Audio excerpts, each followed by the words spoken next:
What a week it has been at the European Super League, throwing European football into a disarray. And we saw it collapse, didn't we, in just 2 days' time. And right at the centre of it all, Real Madrid and Florentino Perez. I'm delighted to say, joining us right now on Sky Sports News is a former president of Real Madrid, Ramon Calderon. Ramon, thank you so much for coming on to the show today here on Sky Sports News. Firstly, what is your thoughts of everything we've seen over the last few days?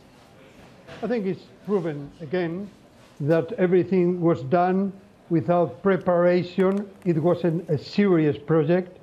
Even the way they promoted it in a semi-clandestine way in the middle of the night and sending communication to the media instead of, as they said, it was the big project of the world of football. They were going to save the football.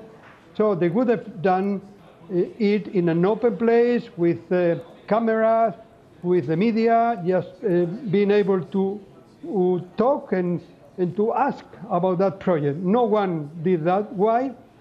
Because they don't have anything.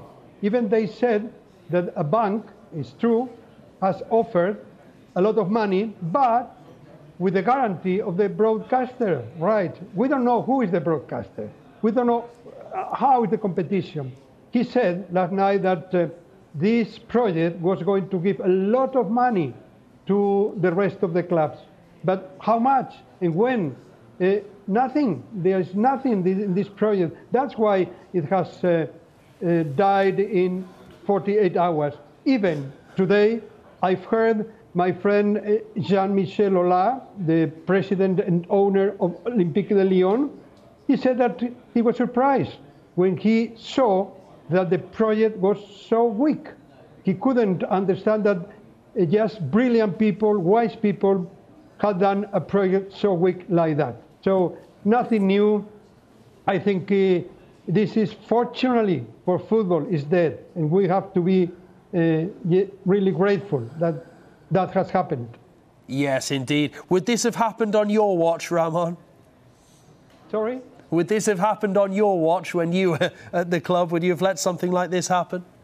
Well, I remember I was vice president of the UEFA Clubs Committee, and we were trying to do that, and we did it. But we did it in the way that it must be done. We talked to the UEFA representatives. We managed to increase the money, because at the time it's true that we were getting not the fair amount we deserved. And we did it, as I say, in the right way. Not like this, not like trying to break away football and organizing things in the way they've done. They want to be, they say, we want to be with UEFA, but only for the things they like it, is to be part of the domestic competition. But we want to have a parallel competition of the Champions League. That's nothing. That was impossible. And I think they forgot about people, fans, and also players and coaches. I think it's the first time Ferguson has talked against the owners of the club. Before he didn't. He never did that. But in this case, it was very clear. And I think England has shown a very rooted football culture. The fans have gone to the street just protesting, something that unfortunately hasn't happened in Spain. Why is that, do you think? Why do you think we've seen such huge protests in England and not so much in Spain?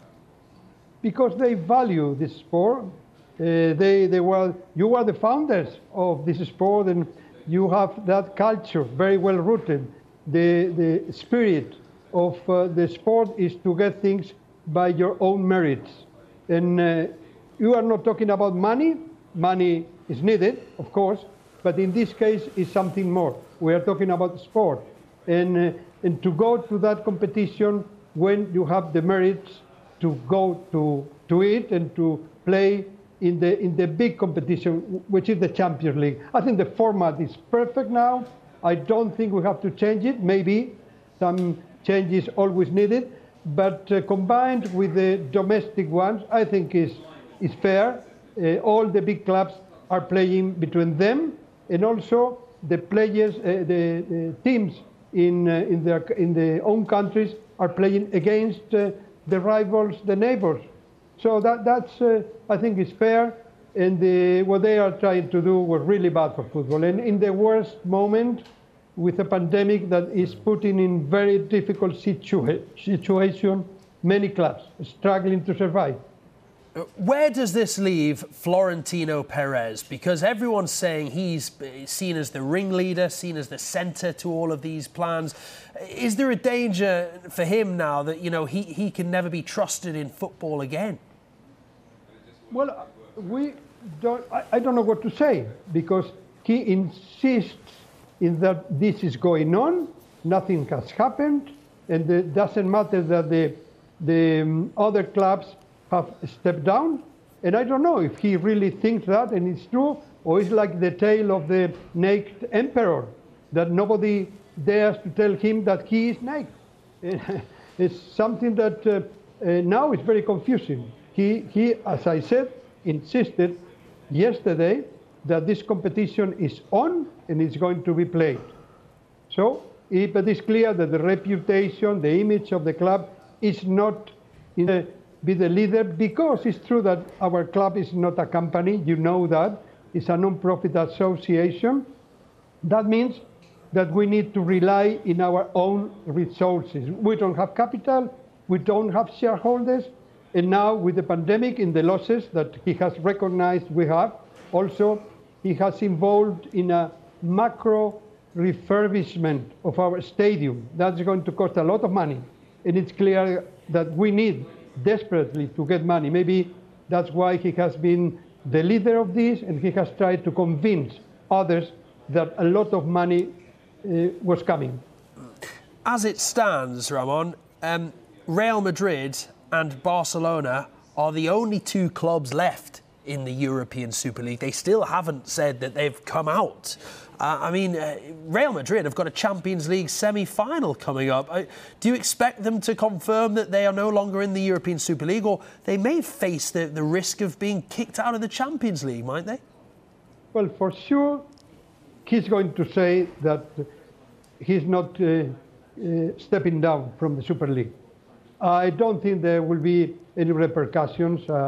I don't think of that. UEFA is not going to do anything. And if we win, and I hope so, we can win the 14th Champions League, we will be very glad of that.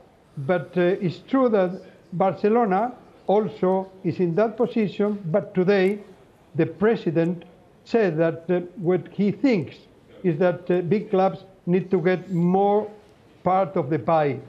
And I don't think that is bad. I suppose that is what everything wants, but if that is possible. But never breaking away football is something now football needs more than ever unity and solidarity.